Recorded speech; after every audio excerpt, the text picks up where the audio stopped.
I think, um,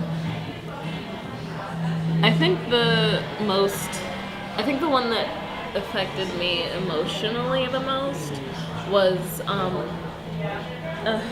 the very, not the very first one, but the first one recently, the Trayvon Martin thing, Yeah. because he was my brother's age and he was like minding his own business, doing something that my own brother would do, and he like was not allowed to live his life, um, and that one affected me personally because I have to think about my own little brother.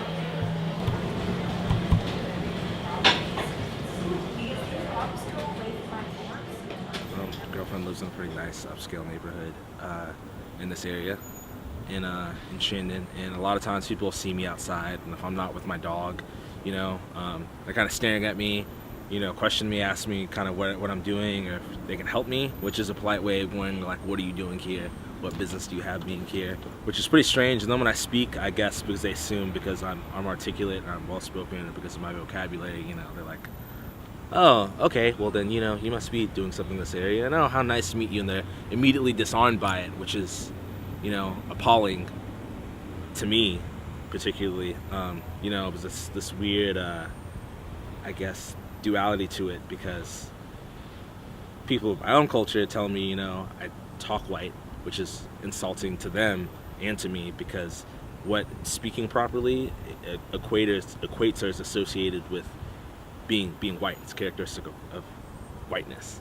Anybody who's educated should seek to speak English properly, and then as a child, the thing that everybody will tell you, or any minority will tell you is when you speak properly, they're like, "Oh, you're so articulate. My God, you're just so articulate. Your vocabulary is great," and it's patronizing, really. But I deal with that pretty regularly. A lot of times people will say things assuming it's weird as people disassociate things that are outwardly prejudiced, racist, or insulting, and just assume it's some sort of like colloquial like phrase or saying, and it becomes so far removed from its origins that people don't even realize what it is, and they're not open to anybody trying to educate them or explain to them why it's that way. But it happens pretty regularly, just here around town in general, when I've been at work, school, any number of things, and people just, they're just joking, or it's really not that way, and I'm being overly sensitive.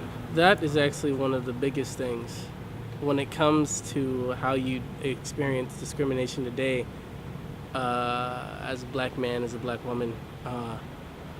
Generally, it's subtle things that you learn to notice. Sometimes people make fun of you, and you notice it like it is a real thing when you're walking past people, when you're walking past women, and then like they grip their purses tighter. Body language is like a big thing because it's like let's say somebody does that, they'll close down with their shoulders, they'll look like away from you and down and to the left, things like that. They kind of say scared or trying to distance themselves. If somebody's discriminating, if they're judging you, you can see it in their eyes. It's a very distinct, recognizable look.